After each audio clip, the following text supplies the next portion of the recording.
All right. Thank you. I'd like to call to order the February 9th meeting of the Transportation Committee. And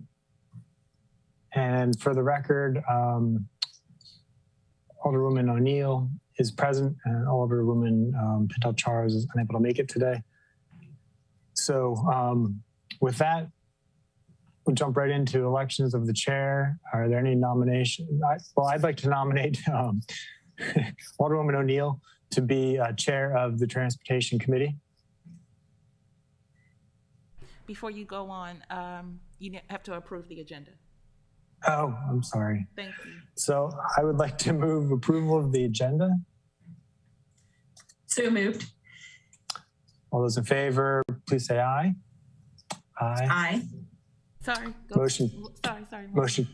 One more thing. Okay. Alderwoman O'Neill moved it. I need you to second it. Oh. Approval of the agenda. All right. I'll second that motion. All those in favor of approving the agenda, please say aye. Aye. Aye. Motion carries. Next item is election of the chair. I would like to move Alderwoman O'Neill to be chair of Transportation Committee. Do I second that, Kia? You can bring her over. Yes, you second that. Okay. I second that. Want to second it, you can second it. Sure, I second it. All those in favor of the motion, please say aye. Aye. Aye. All those opposed? All right, motion carries, and I now turn the virtual gavel over to Alderwoman O'Neill, who will chair the meeting. Congratulations. Thank you. Thank you.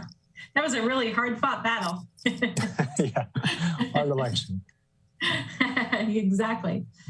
All right, so the next item on our agenda is the committee discussion, starting with ID 1822, the analysis of the Fare Free report. Is Acting Director Dua on the line?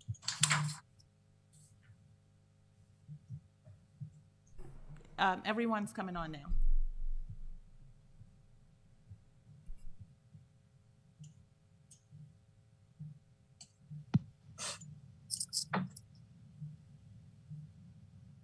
Hello, everybody. Hello, welcome. Hello. Okay, thank you. Yeah, let me start with some general remarks here. This is Kwaku Ajimentua, Deputy Director of Transportation Department, also Acting Director at this time. On behalf of the Transportation Department, we would like to thank the Transportation Board for putting together this report on Fare Free Transit System. To some extent, we did work with them in the sense that we had a meeting with them. They did ask for information, and we did provide that information that they also used in preparing this report. When the first draft came out, the board sent us a copy. We did actually review and send some comments back to the board.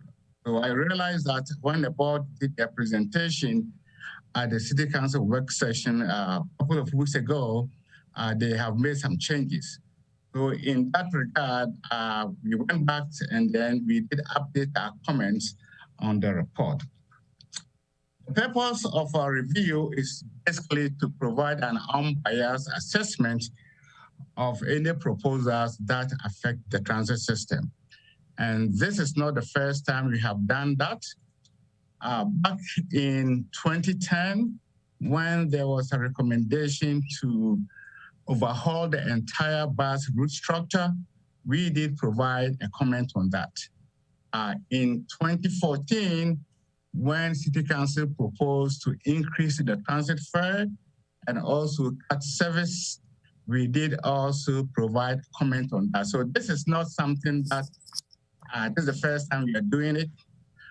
In all these cases, what we do is that we provide a fair assessment of what we think are the issues at stake.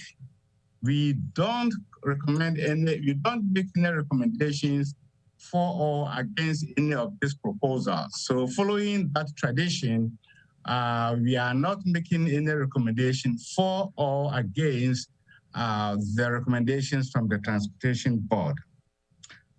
Our comments on the first on the report actually are in two parts, as you may have received. We have about 2 pages long of general comments, and we have specific comments where we went through the report and we did insert comments. And I believe you all have received the updated versions of our comments to reflect the most recent version of the report by the Transportation Board. I don't have any presentation, so I don't know how the board would like to proceed, either in the form of questions and answers or anything that pertains to our comments. If you want explanation or we have questions, I think I will be glad to answer that. So at this time, I don't have any presentation.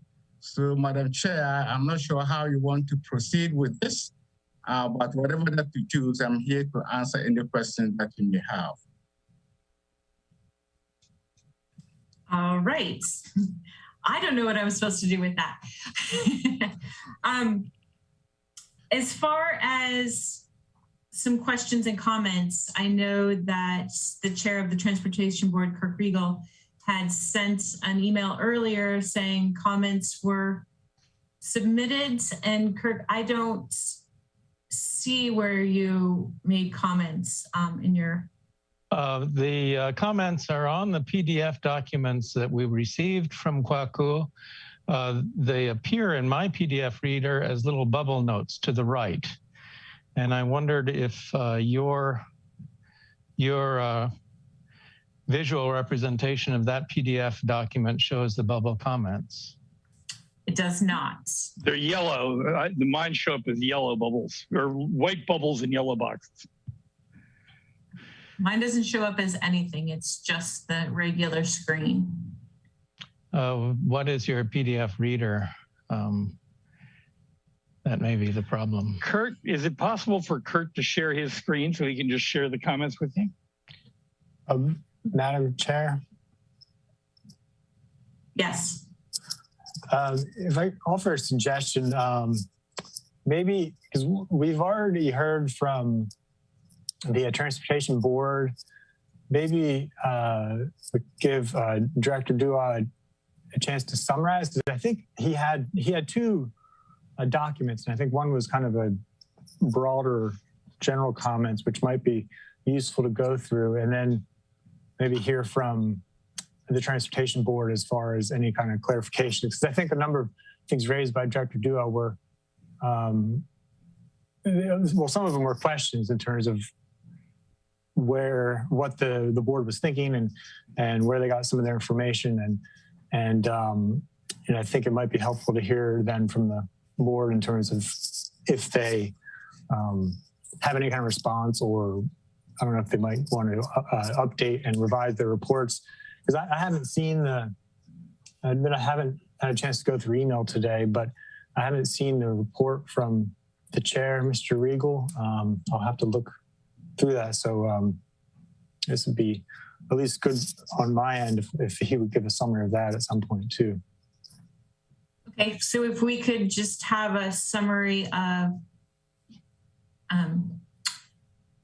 Acting Director Dua's general comments, and sure, then following that, we will have the chair of Transportation Board or the Transportation Board members who are on be able to respond. Sure. Yeah, I'll go through. If you have a copy of the general comments, you may want to bring it up. I'm not going to read through, but at least you all can follow what I wrote down. I have it about 8 points. I think point number 1 and 2 is not very necessary to go through, because it talks about our appreciation for the board to put this together. And the second point is basically, as we have reviewed the report, it contains some factual errors, and that goes into details, especially for the specific one. The point number three relates to the fact that based upon empirical evidence, when we have free transit service, ridership increase, no doubt about that. It varies from one jurisdiction to the other, and also depending upon several other factors. Typically, those communities that are either resort communities or those that are in large rural areas with very low ridership, they tend to provide free transit services because for most of these, it's more beneficial.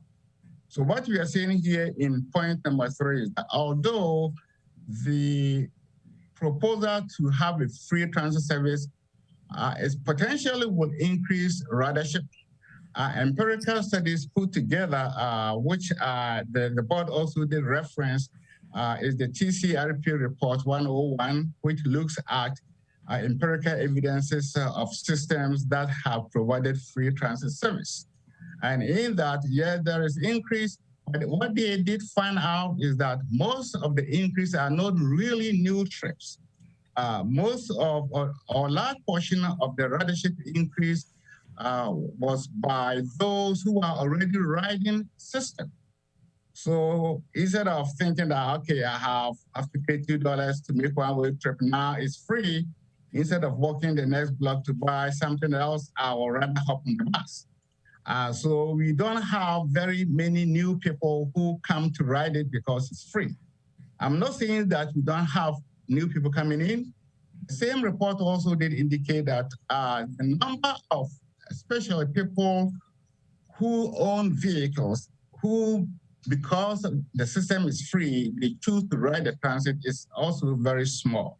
So we do have new riders that come in, but it's not as significant as those who are already riding the system. But they also found out that those who walk for whatever reason, or those who bike, when there is a free transit system, they also tend to basically use that service. So while there is increase in ridership, we want the board and this committee and perhaps City Council, which is the legislative body that makes decisions for an appropriate transit, to be aware that while there could be an increase, there is a probability that a large chunk of the increase will not be new people actually riding the bus. Because after all, we define trip as from point A to point B. So if I am going to, say, downtown area, I take the bus, I get off at Western Hotel. That is one trip. If I come back and take the bus and then continue the trip to City Hall, that's another trip. It's the same person. So what we are saying is that when it comes to ridership, we are not expecting a large influx of people who have been driving their vehicles and all of a sudden switching to transit because it is free. So that is point number three on the general comments. Point number four talks about some of the data that the board used to reach some of the conclusions they have in the report. If you look at the department, basically in our budget, we have three different sections. We have a budget for administration, which covers all the core functions that we actually have here. We have budget for vehicle operations that basically focuses on transit operations. We also have a budget for preventive maintenance, which is 100% transit. And there is also another budget for what is called transportation other charges. These include city overhead charges that are levied on the department. So when you are talking about transit, you have to make effort to basically determine which of these expenses relate to Annapolis Transit. Because Annapolis Transit is not Annapolis Department of Transportation. So that is point number four, where we talk about the fact that if you take the transportation budget and assume that it is for transit, that is incorrect. When we do our annual National Transit Database reporting, we go to the length of determining which expenditure relates to transit and which are not. And I would like the board to take that into account that when they receive the data from the finance office, it's for the transportation department. And for the transportation department, it is not only transit that we do provide, but there are other services that we also manage, including parking management. We also do taxi service management. We also do general transportation planning. So not all costs associated with the department are transit related. So that is point number 4. And in point number 4, I believe the last statement talks about some of the overhead charges that basically being part of the city, the finance department, quote and unquote, levied on the department. This had nothing to do really with administrative costs of managing the transit service. It's because we are part of the city and we do have access to services like human resources, the law office, and so on and so forth. So when you are focusing on cost of transit, it's not the same as the expenses for the Department of Transportation. So that is point number 4. Point number 5 talks about the fact that whilst many transit agencies have actually considered a free fare transit system, the key question that they always have to answer before they move forward is, where is the source of the revenue to replace the lost fare revenue? What kind of information or what would be the sources of additional funding if we go fare free? So here, what we are trying to say, that is a key question that which the board had focused much more on that. Of course, the board does provide a list of things that could be done, but from our perspective, there is not much detailed analysis of those kind of potential sources of new revenue as compared to the detailed analysis that the board actually did on the cost of collecting fares. So that is point number 4. So if you're looking at a fare-free transit system, the bigger question is, and I did hear, I believe, Alderman Savage, when the board did present their presentation before the City Council work session, that where is the source of revenue coming from if you lose this? So that is point number 5. It talks about we need to look at new sources of revenue before any decision is made. Of course, the board has suggestions. We have looked at them. Some of them could be done. Some of them currently cannot be done because it's either discriminatory or it's in violation of the Title 6 policy that you actually follow. That is explained more in the specific comment that we have in the report.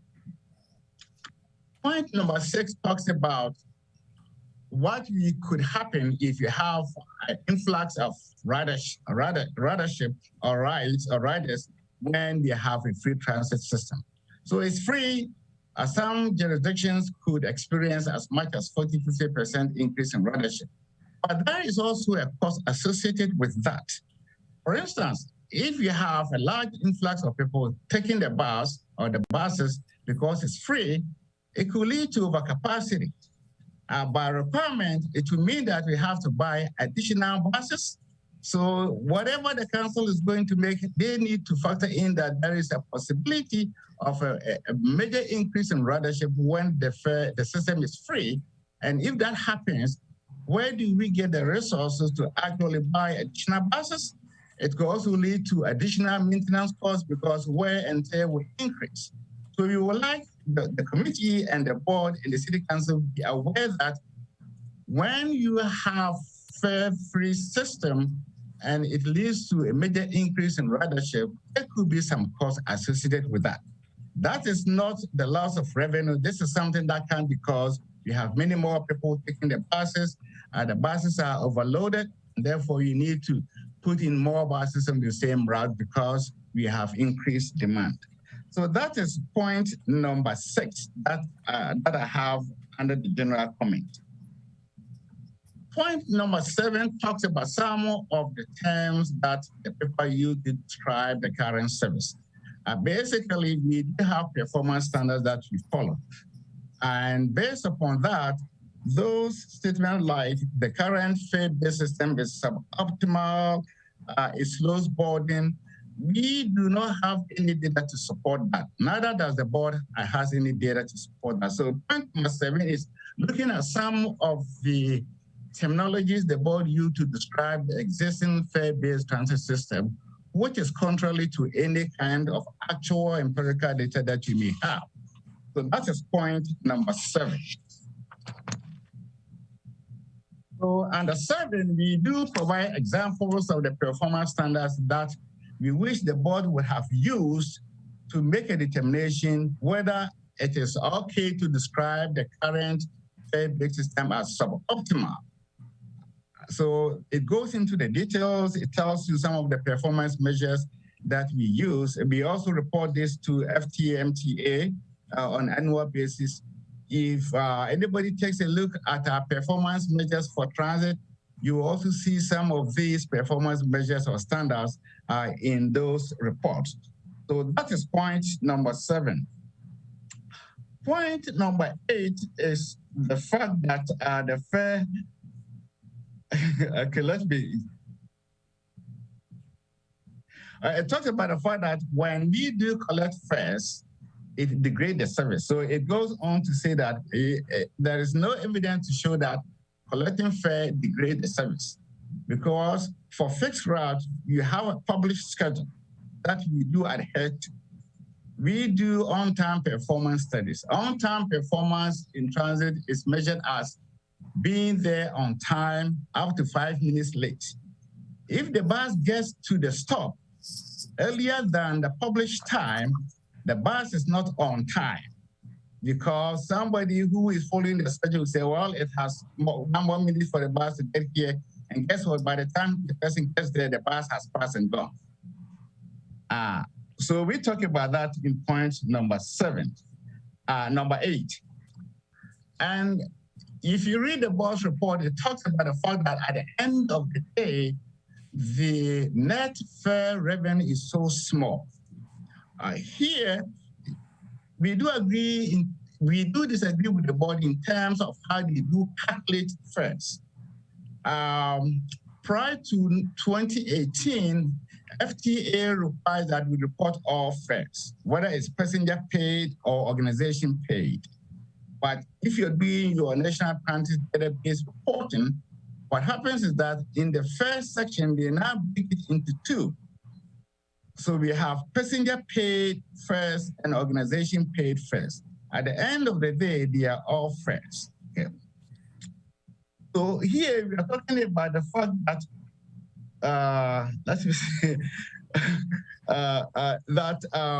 when you take away the organization paid fare, and in this particular case, only one organization, Department of General Services, there is a small amount of money left. And then the paper goes on to talk about the fact that free parking is provided. That is true. That is a very valid point, that for the sake of equity, if you are providing 2 hours of free parking for Annapolis residents, what about transit? But here, our comment is that that's a very valid point that I wish the board would have spent much more time to analyze and come up with a recommendation that, look, the 2 hours of free parking in the downtown areas cost the city X amount of dollars. So in thinking of a free fare transit system, here is one potential source of revenue to replace the lost transit fare revenues. So that is point number 10. That's point number 9. Point number 10 talks about the fact that the transit or transportation budget is set up as an enterprise fund. By the city code, enterprise funds are supposed to break even. Somebody may ask, how does the transit operation that always run net operation deficit breaks even? That is where the city contribution comes in. So if you are looking at making it a free fare system, correct, it is also time for the city council to look at this enterprise status for the transportation budget. So that is point number 10. I believe that is the last one that I have under general comments. If anybody has a question or wants me to explain or clarify some points, I'll be glad to do that. Thank you very much. Alderman Savage. Thank you, Madam Chair.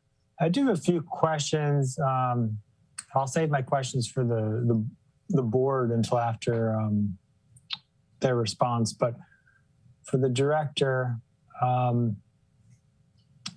let's see. Oh, so in number 4, talk about vehicle load, which is the ratio of the number of passengers on the bus to the total number of seats. Do you have any data you could share with us at some point about I'm kind of curious what the current loads are for the vehicles or the routes. I'm not sure how you look at it. Yeah, we can get the data, but the other thing also we do, as you are aware, we do have a video surveillance system in and around the bus. So here we can actually log into the system to see how many buses are. And Alderman Savage, I normally hear you, but the buses are almost empty. Basically, the buses are not full. I will not say they are empty all the time, but we do monitor that to make sure that it does not exceed the maximum capacity of 120% based upon our 36 implementation plan. I believe you may not have the updated comment that has the date February 8th, because I think what you are talking about was the old comment that has number 4 that lists the various performance standards that include the vehicle load. Which number did you say? Okay, what you did refer to is now number 7. It should have the date February 8, 2022 for general comments. Okay. Yeah, I think, like you said, I think you know where I was going with the vehicle load. I would really like to see some of that data at some point. Sure. And let me see if I have some other questions. We talked about also in the same number 4 Headway, which is the amount of time between 2 vehicles on a route, measured in minutes. And you said current headway ranges from 30 to 75 minutes on a connector route and 20 minutes on shuttle routes. So the shuttle routes, are those primarily the circulator, or which one? What are you referring to? The shuttle route would be the state shuttle route from the Naval Academy Stadium to downtown. Okay. Okay. So for the other 30, 75 seems like kind of a wide range, but again, I don't know what's considered best practice or not. But is that typical to have 30 to 75 minutes for the headway? Like, what's the target? What would be your ideal goal there, or does that kind of depend on the type of route? And it also depends upon your budget. The 75 minutes headways actually is for the evening service after 7 p.m., which is on the purple route. So during the peak period, during the day from 5:30 a.m. till about 7 p.m., we have 2 buses on the green. Given the travel distance and time, that is the 30 minutes headway. If you want an ideal headway during the peak period, and if I have the resources, I would like to run it every 5 minutes so that people will come and take it to their workplaces without waiting for a long time. However, that will increase your operating cost very much. It means that during the morning rush hours, you will need maybe for the green route, if you are thinking of even every 10 minutes, we are looking at about 6 buses running for the first 3 hours in the morning and another 3 hours in the afternoon. Obviously, that will increase your operating costs, driver salaries, benefits, preventive maintenance, and so on and so forth. So for some of the large transit agencies, classic example is the city of Toronto, where the buses, the transit, everything is under one authority. And during the during the morning and evening periods, at most 7 minutes, we have to get a bus or a train. And people love it because it comes regular. We would love to have that, but that is a huge price tag for that. So based upon resources and our budget, that is why we have it to be 30 minutes on the green, on the red, on the brown. It used to be 45 minutes when we had 2 buses, which means that by the time people get to the mall, if they want to transfer to another bus, the other buses have left. So in order to ensure that the brown, the green, and other what we call the rainbow routes meet at the same time so that people can transfer easily, we have to add 1 bus to the brown route to make it every 30 minutes. So we ran 30 minutes on these routes up till about 7 p.m. during the weekdays. And then after 7 p.m., we only ran the purple route, which has 2 buses. So based upon the travel time and distance for 2 buses, your headways work out to be about 75 minutes. So that's how we calculate that. It much depends upon your budget and the resources that we have. Sure. Okay. Well, thank you. And another question on number 5. You mentioned that there's a net operating profit. And I guess that takes into consideration the parking fund, because my understanding is the transit system itself is heavily subsidized by the parking fund. It's not able to survive based on just the fares. And so is that what you're referring to? It's not operating no, sir. profit based on the...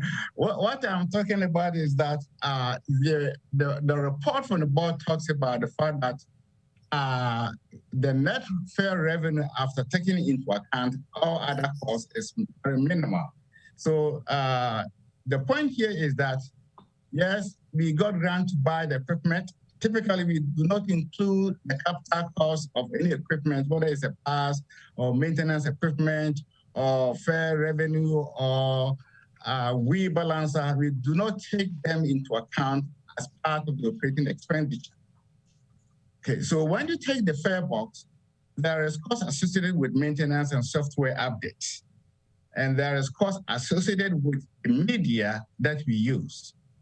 So if you look at the fare box revenue, and then you deduct the cost of maintaining the system and the media, at the end of the day, it is not in a negative balance. That's what we mean by that.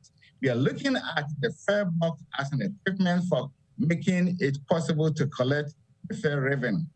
And the reason why I say is this.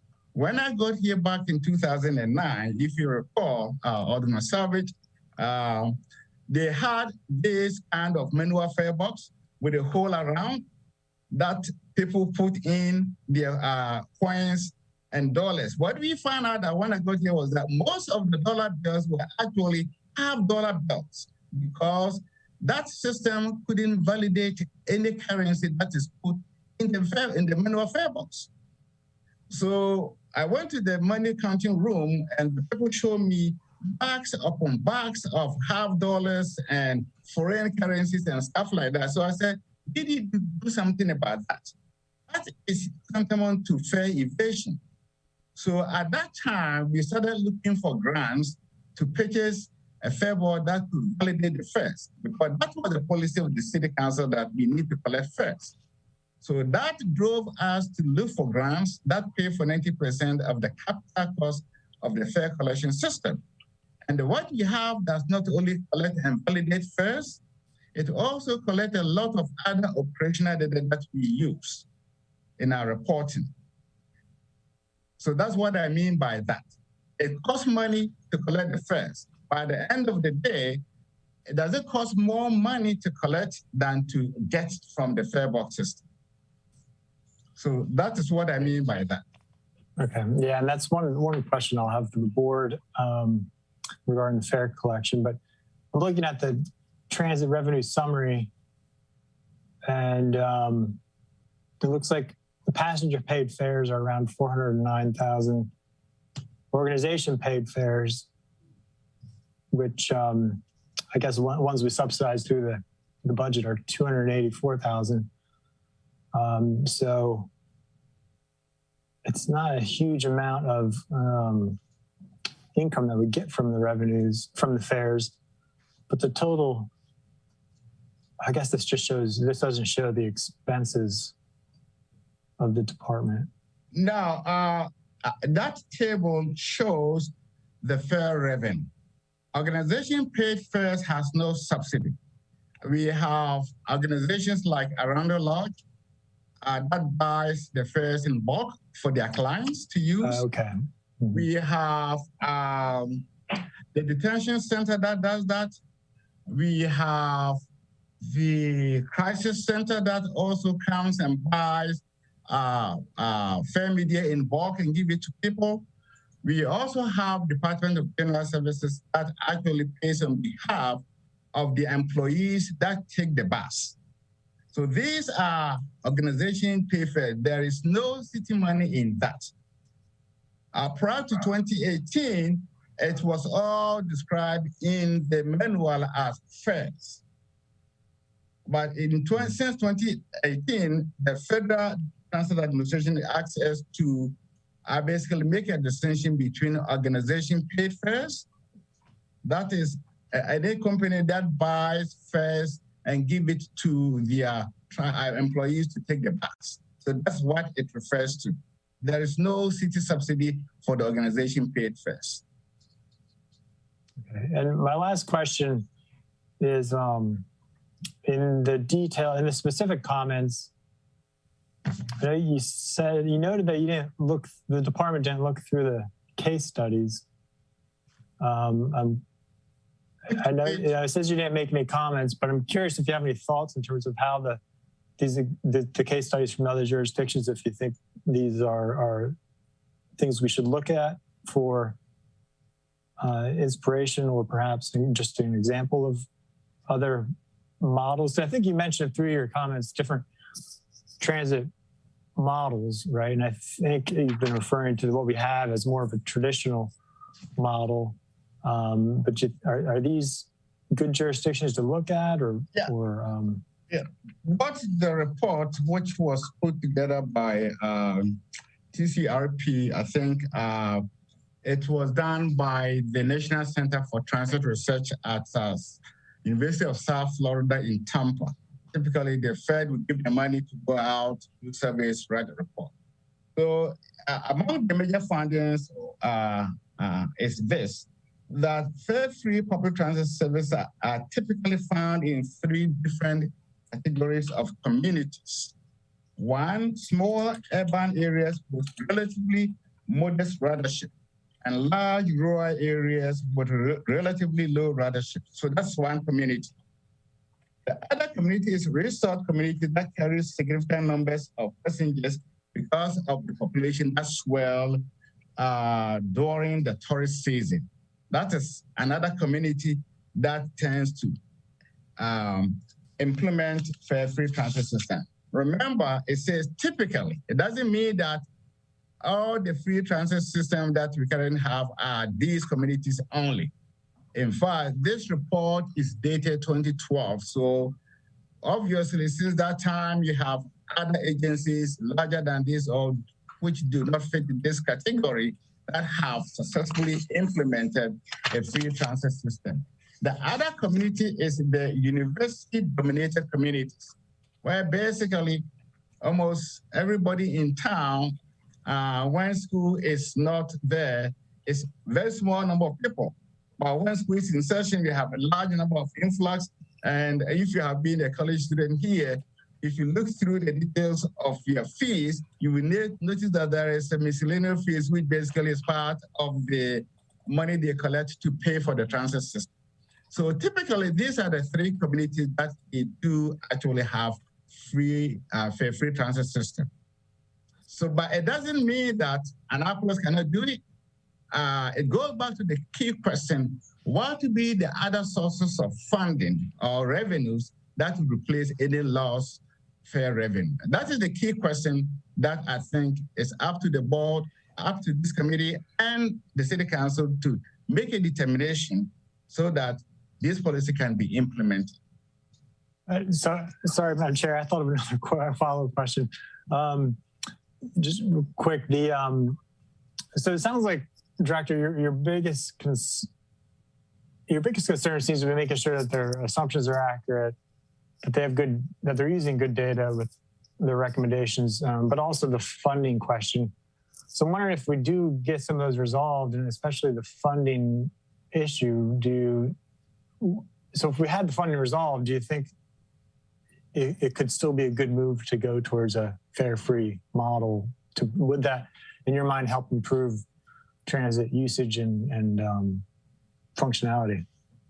If you recall, in my introductory remark, I said that we do not make recommendations for or against any proposal so far as transit is concerned.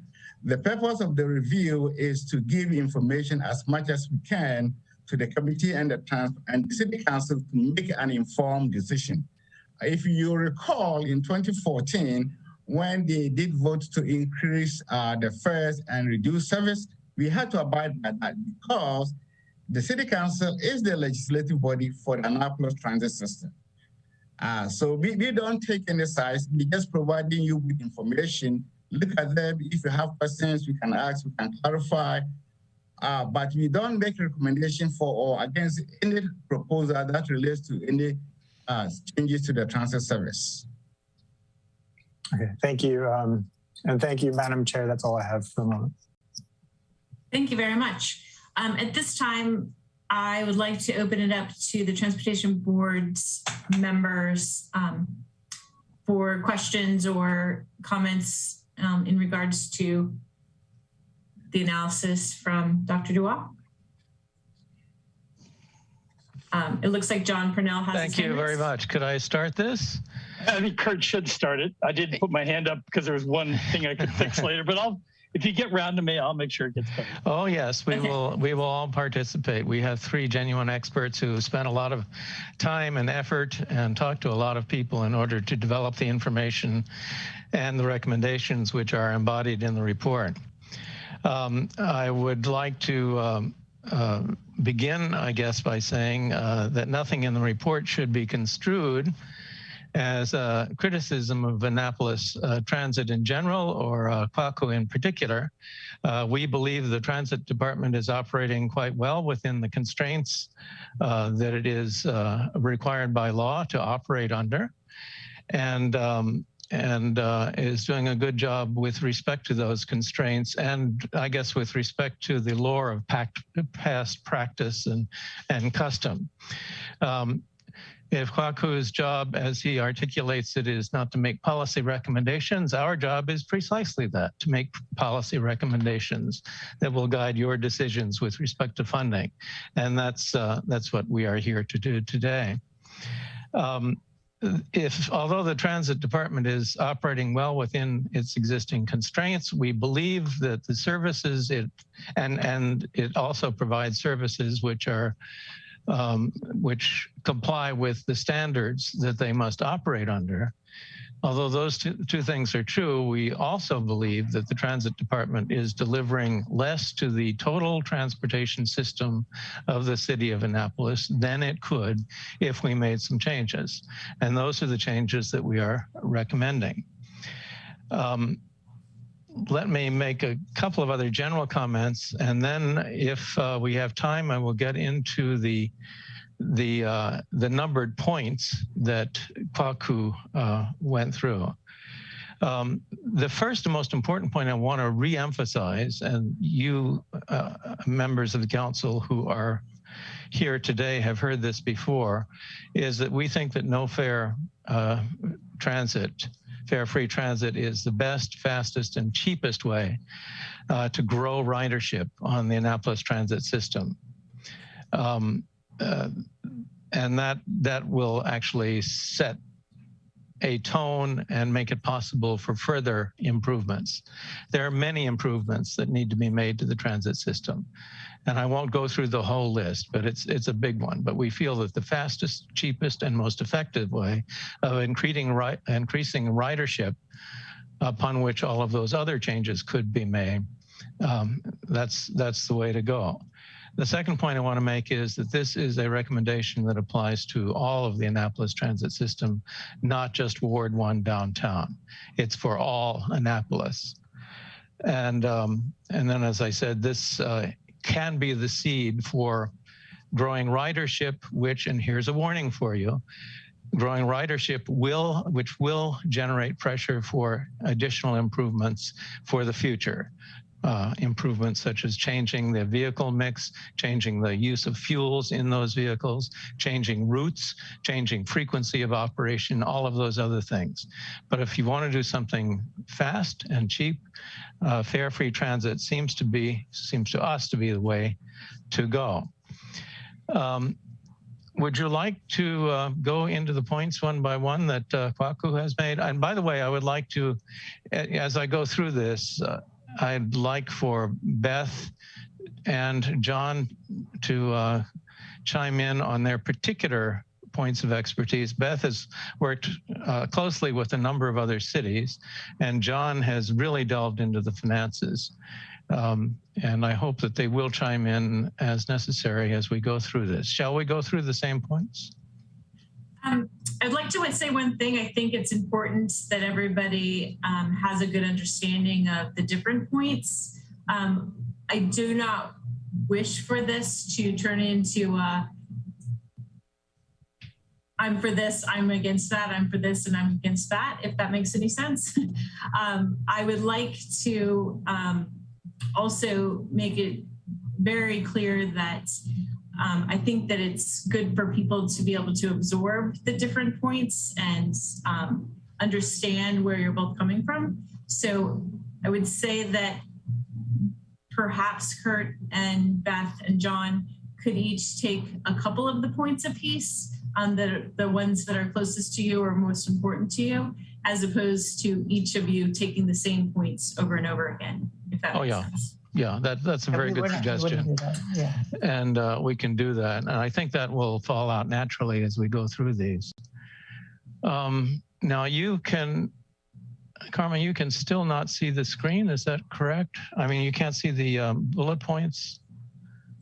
I don't believe so. I was trying any Adobe PDF reader, I think, allows you to see those, but I guess you're using something else. I can share the screen if that will help. Yes, that would be good. Let's see if I can, am I allowed to do that? Takia, is he allowed? Yes. All right. Well, that's the wrong, let's see, which screen are you seeing? I think we're seeing it. We're seeing, yes, we are. Big yellow box with a lot of text in it that looks like your comments. Yeah, okay. To Kwaku's point number 3 here, and a couple of general comments. Is that readable or is it too small? No, it's fine. It's readable. Thank you. All right. One of the points that Kwaku made was that the principal effect was simply to move people not out of cars, but out of walking and riding, and that there would be no particular impact on cars. Unfortunately, that sense in the report that he cited, that sentence was cut off, and the rest of the sentence said that as well as students, seniors, and others more sensitive to transit pricing, it is precisely those people who are sensitive to transit pricing who are not using any form of transportation right now apart from walking, that we hope to get into the system. It's good for them, it's good for the city, and it's good for the overall transit system. This critical thing, it appears that choice riders are more likely to use the service. And there are a number of other citations here that I won't go into, but the point is that the experience of a number of systems has been that choice riders, those people who make a choice between driving a car and taking public transit, are in fact lured into a good transit system with free fares and other good attributes. An important point that must be made repeatedly is that change is not instantaneous. Yes, you do have small changes at the beginning, but but they accumulate over time. And our experience has been that over two years or so, you start to see some really big improvements, as much as about 50% on the average, although we assumed in our analysis that it would be a smaller number.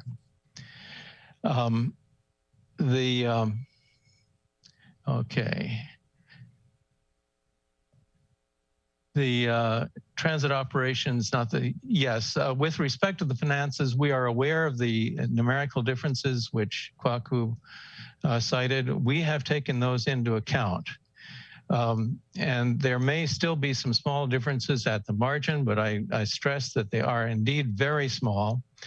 And if you will look at the most recent financial documents, document that he sent to us, that is this one right here, taking the numbers from his revenue summary and using our definition of fares.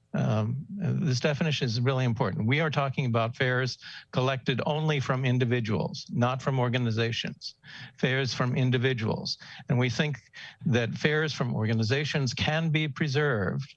And if they are preserved, the fares collected from individuals are just tiny. If you look at this pie chart, for example, I remind you that fares collected from individuals are this tiny, tiny share of the pie. And the numbers from Kwaku's thing generate the following result, that the average for years 2018 and 2019 is 7.8% of the total transit system cost is contributed to by fares collected from individuals.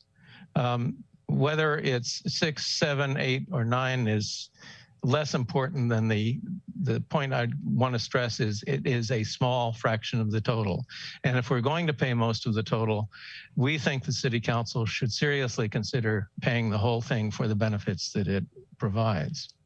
Kurt, could I add a point there to that? Sure. I did look back, and Kwaku was clear with us to differentiate between ADOT and transit operations. We did not have the detailed numbers from Jody Dickerson to really do that, but we were able to derive a lot of it. And if you'll look, the report very carefully tries to be clear when we're talking about ADOT, all of the ADOT, and when we're specifically talking transit. And you'll see in there for transit, we talked about 7.2%. So we are right on the money with Kwaku. If you leave out the other income, what was that category called? I'm sorry, I got to remember what you called it. Organization paid fares. Yeah. Now, on the organization paid fares, I did look that up. Of the $285,520 that was income recognized in 2019, 265,000 of that came from the Department of General Services on the state contract. So I want the committee to understand that those other sources of revenue are pretty marginal. That he talked about people buying mass media, and I think we would lose those.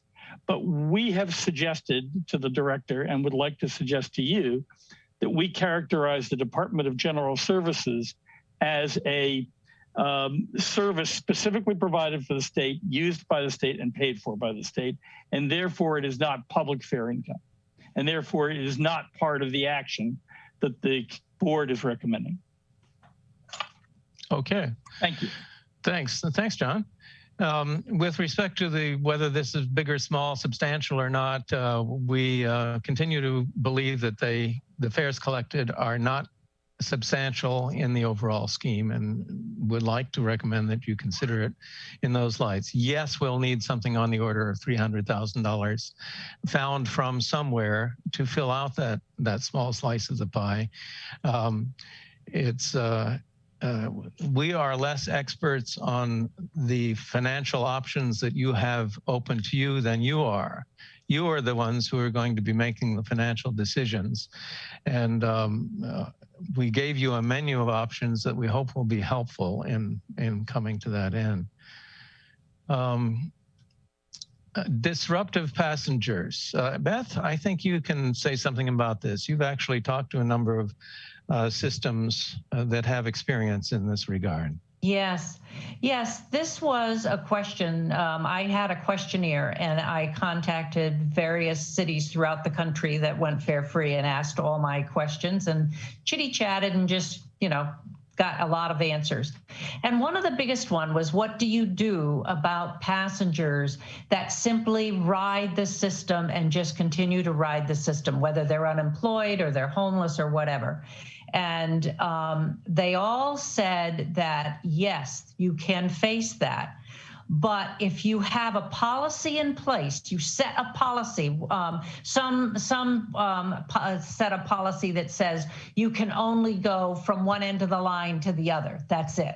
Or some other policy that you can handle that, and that the driver, even today, our drivers handle disruptive passengers and handle, you know, different things that they have to handle, and that the driver is able to handle that with, and they all said, and also that you handle it with dignity. You treat these people with dignity. You don't treat them as if they're criminals, but you do tell them they cannot ride that way. They cannot stay on the bus, that they have to get off, and that normally it becomes a non-problem, but you do have to know you're going to address it right up front.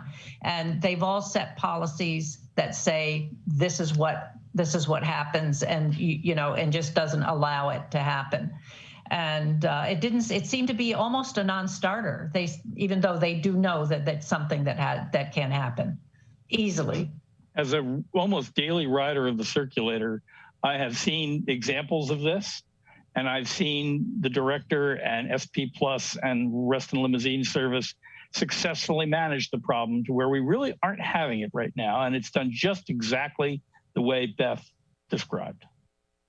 Yes, and they said also that drivers get to know, obviously, they get to know their passengers. So once they get to know their passengers, then they can deal with them. And those passengers are also people they know. And so they get to deal with them. Great, thanks.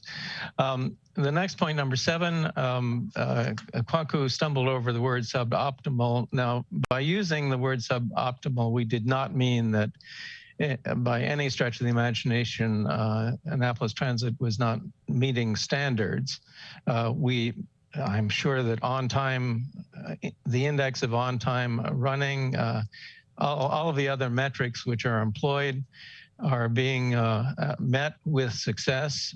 By suboptimal, we don't mean that at all. We mean that the time that which is consumed in handling fares on the bus detracts from the amount of time that is available to drivers to move that bus. That is, scheduled times could be shorter if the drivers didn't have to worry about that particular aspect of their job. To the extent that trips are faster, the system will become more attractive. To the extent that it is more attractive, you have more riders, you'll have pressure to increase the number of additional vehicles on that route and reduce the so-called headway, the waiting time for transit. Can I say something? You bet. Okay, a little different, but dealing with fares. Also, one of the things that I learned by talking to all these cities was that almost 100% the major problems between the rider and the driver deals with fares. That whether the person has no money or can't figure out the correct change or what, and that is where the major problems between the riders and the driver come in, is in fares. And once they went, you know, fare free, all that particular problem went away. And so, of course, if the driver is arguing with someone, he's not driving the bus, you know, so that again gets back to the headway. Okay, the next point that Kwaku raised had to do with overloading buses, safety, and so forth. I'd just like to make the point that I wish we had such problems. Overloading the bus is so far from the problems that presently face the transit system that I think safety is not one that should stand in the way of your supporting this. We want to fill those buses. We want to generate so much demand that we have to add additional buses at some time in the future. So filling those seats is not a problem. It's a mark of success, in my view. Can I add a point to that, Kurt? By the way, I wanted to make the same point. This is the problem we want to have, is we need more buses. Right. That would be fantastic. We'll declare victory. I did, the director was kind enough to share his ridership data with us. I did a quick back of the envelope calculation, Alderman Savage, and I believe Director, back me if I'm close on this, that we're about 20% ridership on the, I loved your term, the rainbow lines. Take circulator, paratransit, and the shuttle out. And what remain of the lines we're talking about, the rainbow colors, I think we're very close to 20%. Is that about right? Yeah. Okay. Yeah. Okay, good. All right, there were several technical points that I won't go into, but I would like to ask you not to confuse metrics that are measured with requirements.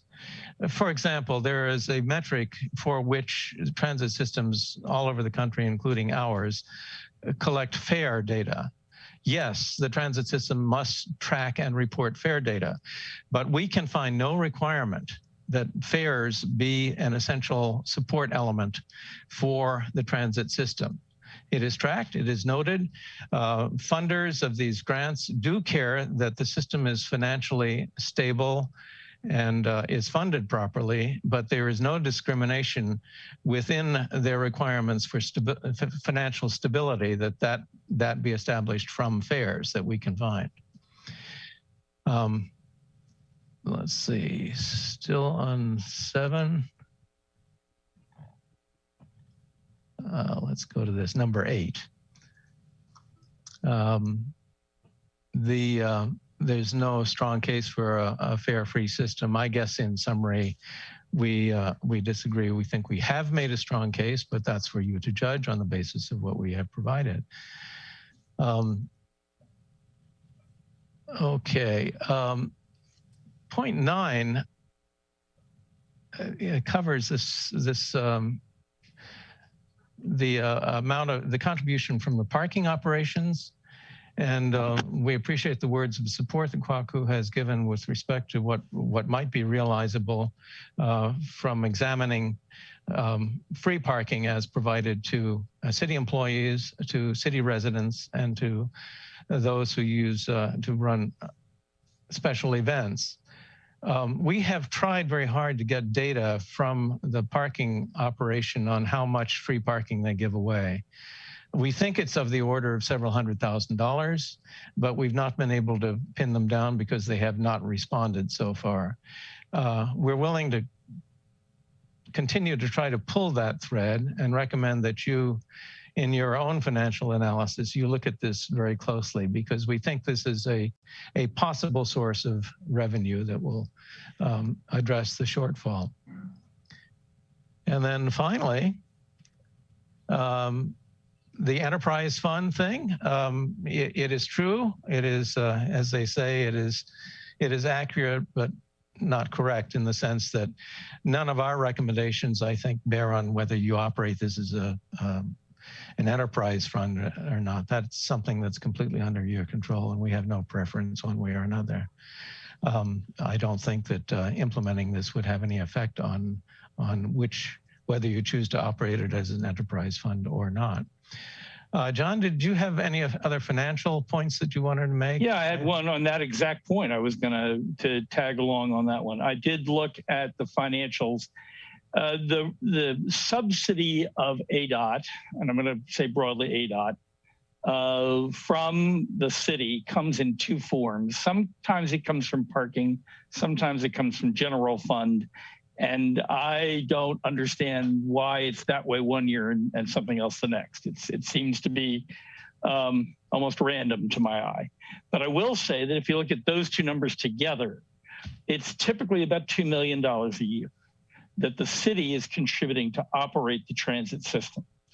And if you look at the net cost, that what I mean by net cost of fare free is we get rid of the revenue, but we also get rid of the expenses that go with it.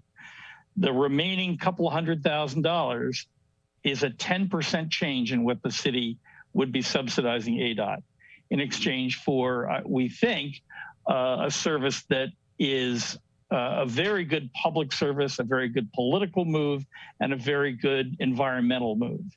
That assumes, by the way, that you as a council choose not to choose any of the other measures that we outlined. And I think Kurt said quite eloquently, you're better equipped to decide amongst those than we. But if you just took the simple view, we're just going to take it and it'll be more city subsidy, the impact's about 10%. Yes, indeed. And you do have a long menu of funding options to consider. I think that's good. You've got a number of things to choose from, and I'm confident that you can find this relatively small amount of money to cover that last 10% of what the city is already paying anyway. Two other points I want to make. One, in support of something Kurt said, this is not just a Ward 1 initiative. I think it goes beyond that, Kurt.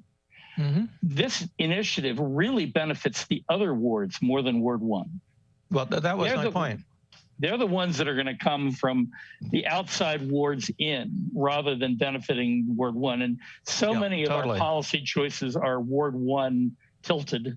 And this is one that has great political benefit for not being that way. The second point in response to something the director said, he made a real good point that the study, the TCRP study, by the way, I'm on ACRP panels and have written ACRP reports, so I understand the TCRP process. He said that there were 3 criteria: small urban town, low ridership, and a tourist destination. I would like the city council to consider the fact that we meet all 3 of those criteria right there. We are, in fact, a tourist destination. We are, in fact, have very low ridership. I think 18% is low. And we are, I think, I like to count us as a small urban town because I see us as a lovely hamlet. And I apologize for my video not working. I don't seem to have the option to turn it on the way it was set up by the city. So pardon my being in it. There it is. Well, I think we finished our presentation. What questions would you have? I have a couple comments based on what we've been talking about. And based on what John just said, that I agree with him that we come under those 3, but things have changed even in just the last few years because of the people, the cities that I've talked to. They're not all rural and they're not all small. I mean, I wouldn't call Olympia, Washington small. I wouldn't call Bozeman or Missoula, Montana small. I wouldn't call Worcester, Massachusetts, the second largest city in Massachusetts, small. So it's spreading, and Kansas City has a major line that is fare free. Boston has now a major line that's fare free. Alexandria, Virginia just went fare free. And in 4 months, from September to December, they increased 27% on ridership. And yes, some of that ridership is shorter trips. In fact, some of the cities told me that they noticed that people, instead of walking a mile because they couldn't afford it, they took shorter trips, but an awful lot of it are new people. But a perfect example of what fare does and fare free does is the circulator. When the circulator was first put in, it was fare free. Then in somebody's wisdom, they decided to make it pay. It went down the tubes in a handbasket, and then it went fare free again because it wasn't being used. So there's a perfect example right here of what fare and fare free can do in Annapolis. Plus, we have it also says we have fare free. It's I have just one final explaining it. point that I'd like to make too. Lisa Rodvian is our representative on the county council, was recently elected chair of the county council. When she saw our report and the op-ed that appeared in the paper, she went to their new transportation director, Sam Sneed. And they are working on making the county of Anne Arundel permanently fare-free in its transit system. That's an interesting point. Thank you all for your input and your ideas and all of the hard work that the Transportation Board has put into this, the three of you. I know that it was many hours of research and putting this together. I know that the council has a lot of thinking and further research to do on it. I appreciate the commentary from Dr. Dua as well in regards to the reports.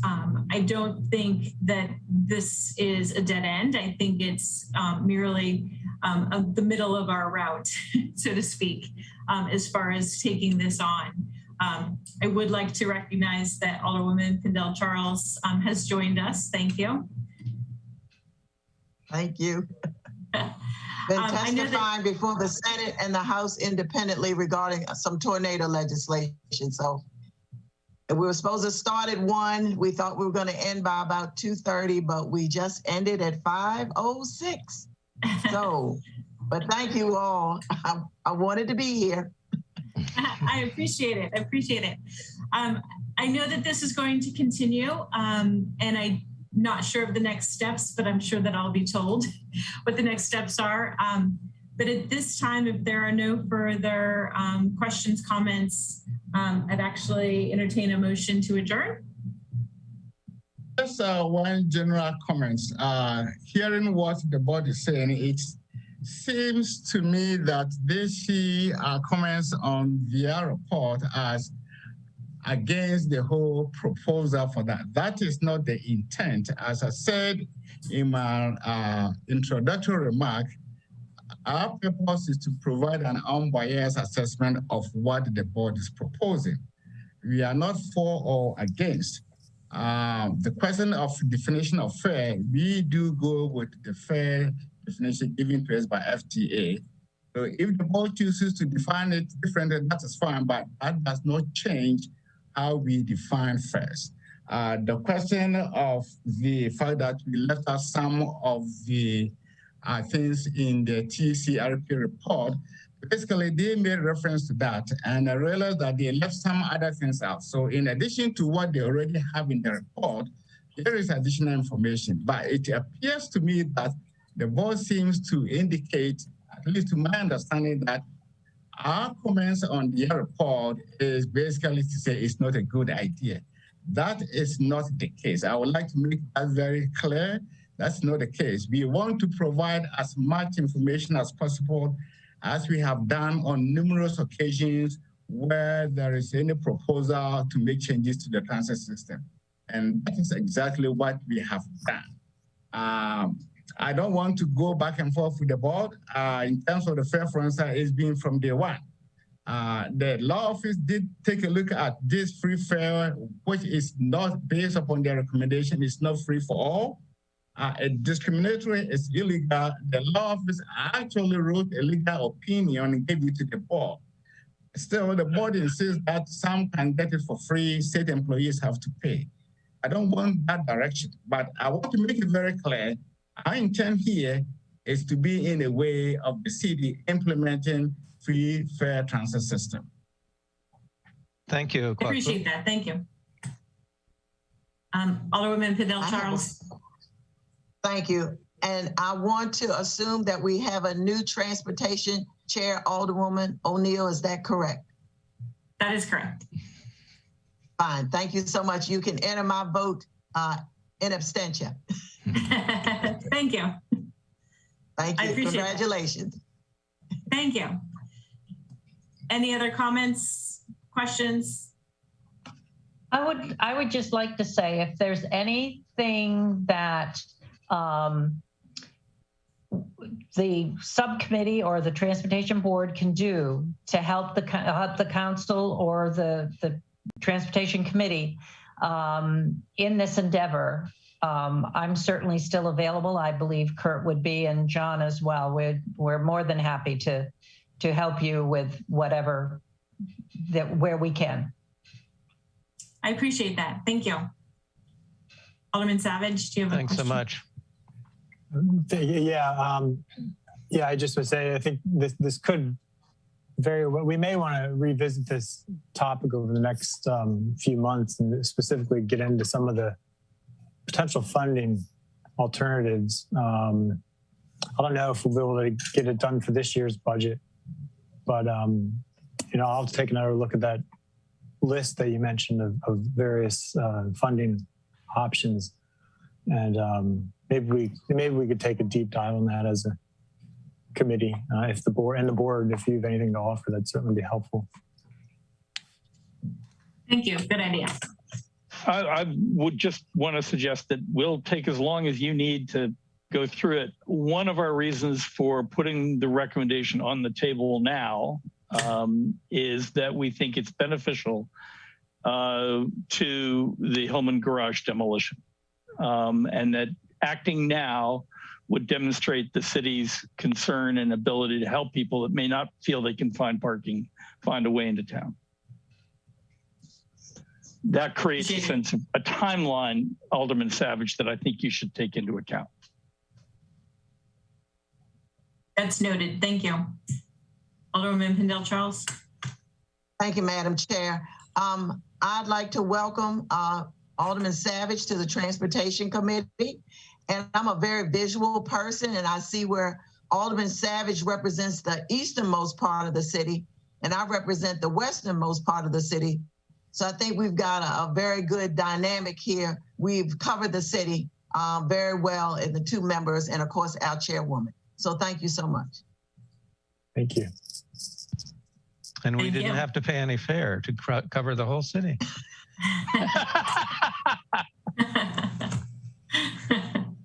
You're funny. All right. Are there any other further questions, comments? All right. If there are no other questions or comments, I would like to have a motion to adjourn. I move that we adjourn. Second. All in favor? Aye. Aye. Aye. All right. Thank you very much. I appreciate all of your time. Thank you all. Thank you, everybody. Thank you. Bye. All right.